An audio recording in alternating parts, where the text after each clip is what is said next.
So I'm sure by now that, much like myself, you guys have probably seen this 28-point peace plan floating around the internet that was leaked to the Washington Post and Axios, outlining a framework to end the war in Ukraine. And it was being framed as if lawmakers had made this proposal, or that it was Trump's peace plan. Now, a bunch of Ukrainian officials dismissed it as absurd and unacceptable, and there was a lot of division on this and polarization in Congress. And it seemed like a lot of people weren't 100% sure where this thing came from, or hadn't had an opportunity to read it, or thought that it was just obnoxious. But on November 22nd, Secretary of State Marco Rubio directly addressed a bipartisan congressional delegation at the Halifax International Security Forum in Canada via a phone call while en route to Geneva for talks with Ukrainian and European officials. And some of his key points were that the 28 points were not a U.S. initiative at all, but a Russian proposal that was delivered to Trump envoy Steve Witkoff by Russian officials. Now, the U.S. was acting as an intermediary,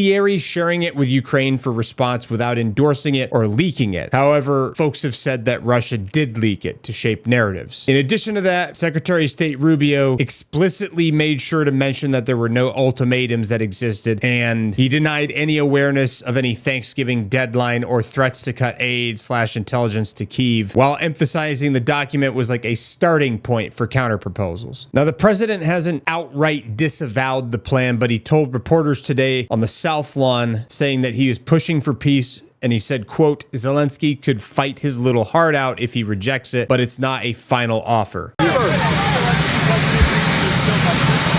Well, then he can continue to fight his little heart out.